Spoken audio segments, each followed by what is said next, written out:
All right, folks, Vitek here from Metal Wani, and with us today we have Mr. Steve Tucker of Warfather slash Morbid Angel. How are you doing, sir? I'm doing great. How are you doing? I am doing good. You must be super stoked that it's been, just over 2 years since, you unleashed the previous album. And here we are with the Grey Eminence, another banger of an album. Must be pumped up to finally deliver another hell of an album. Yeah, man, I'm extremely excited about this album. It to be honest with you, I really couldn't wait to get back in the studio and do another album for Warfather, and I'm really glad that everything worked out the way it did. Recording with Erik Rutan Mhm. was the best decision I ever made in my life. Absolutely. I mean, fans are obviously yet to get the taste of the album. It's releasing in September. That's another 3 months. So, have you planned so far which would, be the first single of the album? Oh man, I really don't really know too much about singles. I mean, we don't really, I mean, in death metal, I don't really know that there really are singles. I mean, we have songs that, we're streaming actually starting today. There will be a song online streaming so anyone can listen to it anytime they like. It would be the song Headless Men Can No Longer Speak. That's a song we chose. I basically chose that song just because I think it sort of sets a standard for the album. I mean, it's a very intense song, and the topic matter is pretty much what the album is about. Absolutely. I will talk about this song, a little bit later, but I really want to know what kind of fan response are you expecting for this album? I mean, Orchestrating the Apocalypse in 2014 got kind of mixed reviews, due to whatever reason, but I'm sure, you must be thinking about how fans are going to, retrieve this new album once it's unleashed. Well, I mean, without a doubt, a lot of people really did not like the production of the album at all. It was something they didn't enjoy, I guess. So the main thing I did, the first objective for the album was to get the production to be the best that it possibly could be, and that's where Erik Rutan and Mana Studios came into it. Hmm. And I figured, well, I mean, once we have the production right, I felt songs were amazing. So I just felt that this album was gonna.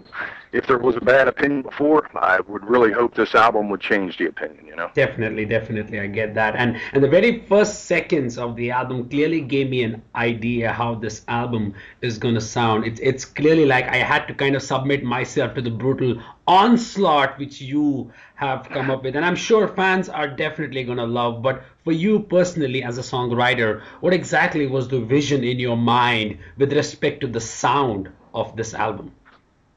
Well, first of all, the main thing I wanted was like real drums, large drums, Hmm.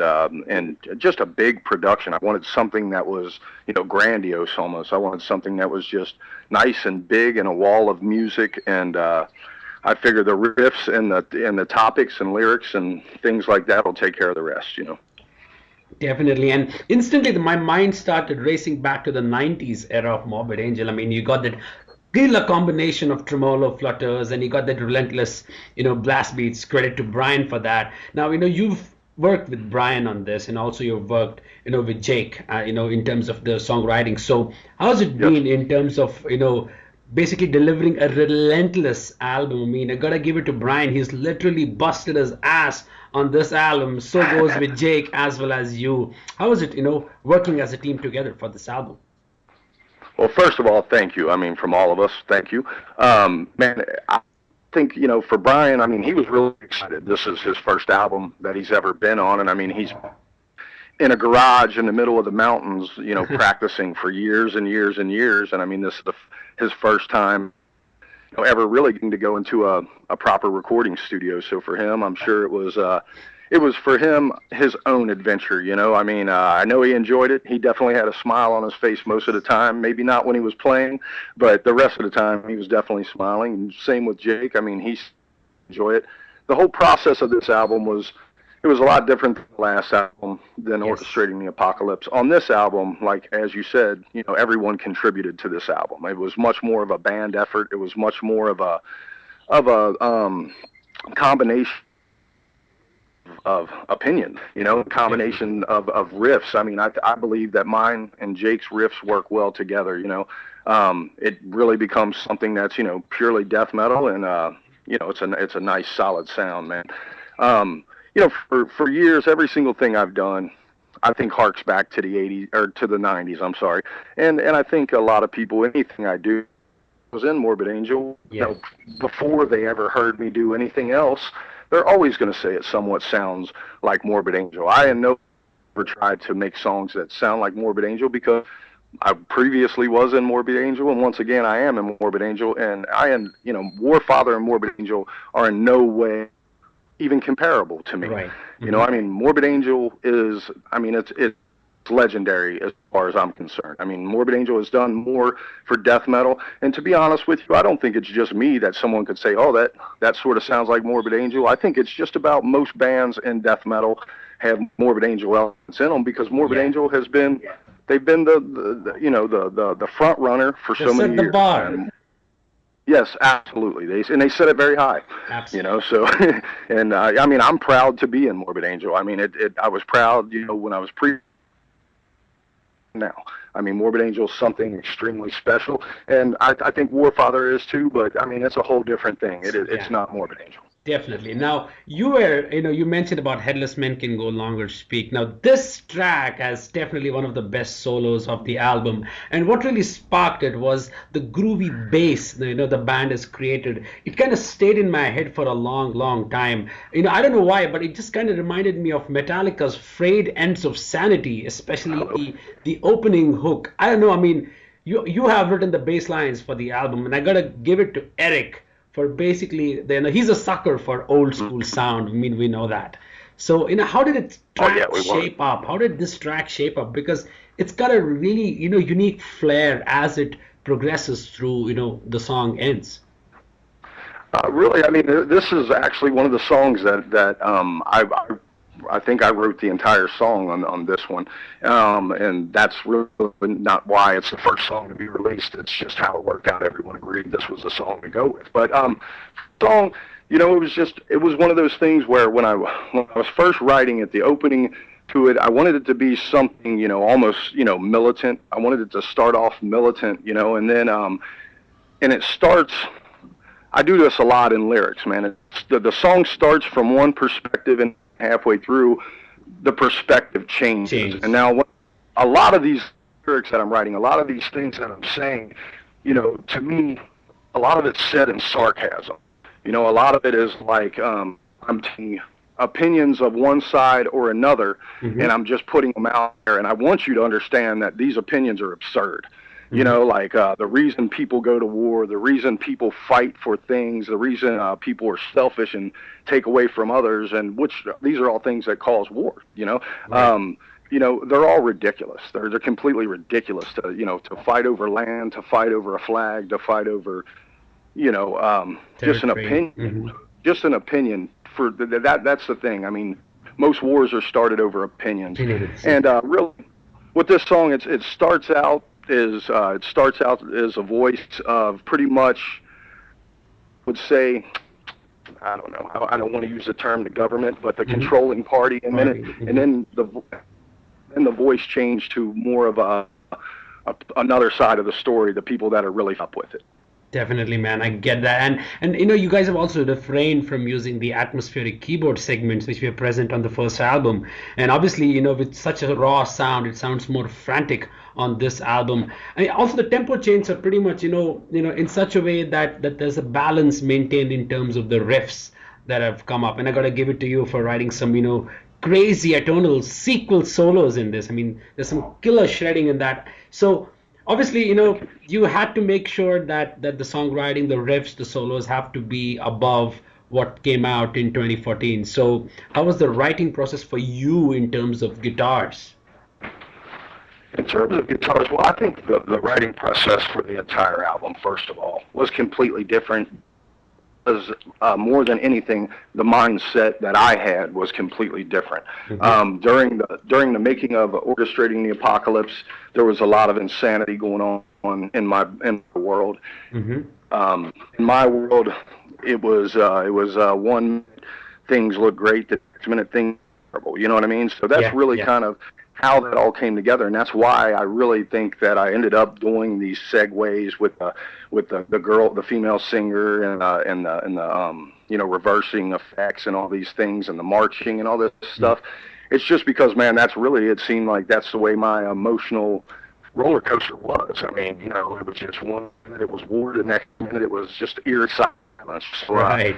On this album, honestly, I'd have to say I was 100% completely focused on everything at hand with the album. I knew exactly what I wanted going in, and I really felt that I didn't want any sort of extra atmosphere. I felt the songs were honestly atmosphere enough. Mm-hmm. I totally get that. So much better. I didn't mean to interrupt you. I really, honestly, for this album, I felt that, going from one moment of franticness and a pause into another moment of franticness was really what it called for, I mean, these moments of maybe nice, pretty moments, or even odd, disturbing moments, I didn't find they were necessary for this record. Definitely, and then your voice adds to it. I can probably give an example of the title track. That's probably the longest and one of the most enjoyable tracks I've had, clocking around 7 minutes. And your vocals sound monstrous, obviously throughout the album, but this track specifically hit me hard and kind of reminded me of the fact that I'm listening to one of the best death metal voices out there. Well, thank you very much. I appreciate that. And I mean, all I can say is, we went, I went into Mana Studios for that very fact. I didn't want there to be any faults whatsoever in the production of this record. I did not want there to be a weak link. I wanted it to be the best that it possibly could be. And, Erik Rutan has amazing equipment and amazing skills, and that put together makes for something good. Definitely. And I know I also read that you are, guys are booking studio for the upcoming Morbid Angel album, and with listening to Warfather, obviously the kind of, aggression that's in you, the inspiration, the creative juices are flowing. I can only imagine how the next Morbid Angel would sound like. So, what's the plan? I mean, I know, probably I may assume you and Trey must have already written some stuff, or is it still in the initial phase? I mean, it's much further than the initial stage, but to be honest with you, I really can't go too much into the Morbid Angel thing. I mean, there'll be press releases coming soon, and there'll be a lot of news on Morbid Angel, but I mean, there's definitely, we're much further than the first stages. I mean, we're much further along. As far as exact times, dates, and things like that, there's really nothing I can say at this point. As soon as we have that stuff, as soon as things are concrete, I mean, it's usually announced with Morbid Angel. Definitely, and you guys are already confirmed for Maryland Death Fest next year. So obviously the fans are also wondering what would the lineup be now that you and Trey are back, and people can only assume who the other guitarist and the drummer would be. But I can hope as a fan that Peter comes back. I mean, he was the backbone of behind the throne. So I can just hope that he returns for Morbid Angel in the next phase as well. As far as all that goes, I mean, everyone involved with Morbid Angel, I think everyone that's ever been involved with Morbid Angel, loves Pete. I know Pete Sandoval is a legend himself. I mean, I think he changed drumming. As far as what Pete's doing now and things like that, man, it's not. I mean, I always think of him as one of my best friends, and I think everybody in Morbid Angel feels the same way, but I think what Pete's doing right now in life is really Pete's decision, and anyone who doesn't like it, I think they're a hypocrite. I mean, he's a grown man who's been around the world multiple times. He is well capable of making his own decisions. Definitely. Now, Steve, it must be a slightly different off question, but Morbid Angel obviously had set the bar high, like we discussed earlier, and the last album, Illud Divinum Insanus, came out like 5 years ago or something, faced the heat among the death metal fans. So, as a fan of death metal, or the main songwriter and a well-known figure in death metal, what according to you went wrong with the album? I really honestly wouldn't know what to say about that. I mean, honestly, I think that, they did an album, and I think, when you're doing an album, the people that are involved in the album have their input and their say on things. And I think, I think that's maybe that album is what some people involved actually really wanted. You know, Just an influence came I mean, into whether or not people, yeah, I just think that, I mean, it is who it is. I mean, it's the people that wrote the album, I mean, together, and that's what the final product was. And like I said, I think that everyone involved in that album was disappointed with the album at all, Absolutely, and maybe some of the fans were, but I mean, that's fans, and I mean, they have that right. They have that right to like or dislike. That's completely their choice, and I mean, if they didn't like it, then that completely is their choice. I wouldn't say they're wrong. I wouldn't say they're right. It's their choice. Definitely. Now we can just hope, for the next Morbid Angel. I'm sure how is it going to sound, because you are definitely, in action. I'm sure Trey's also pretty much stoked to write a killer death metal album. So all we can do is just wait, for next year, hopefully before Maryland Death Fest, that we have an album. So, apart from that, any plans to take Warfather on road with this album this year? Before the year is up, I would hope to get to do some more Warfather shows. Of course, it really depends on the more situation. But at some point, I will definitely be getting to do some more Warfather shows. We will definitely bring them out and do live shows. That would be killer. That would be good to hear. Steve, thanks a lot for sparing some time. A great conversation with you. I'm sitting here in India. I never got a chance to to see Morbid Angel live. Never got a chance to see Warfather. But I can just hope that down the road, one of you guys come here and play for your fans, because you got a killer fan base here, both with Morbid Angel and also with Warfather. Yeah, I think that things have changed quite a bit. I mean, I think that now, back to India and playing shows, and I think if that option's there, I think you'll see Morbid Angel, or you'll see Warfather, or possibly both at some point. So but thank you very much for your time. I appreciate it. Cheers, Steve. You take care of yourself. Bye-bye. Cheers, man. Thank you, bro. Talk to you later.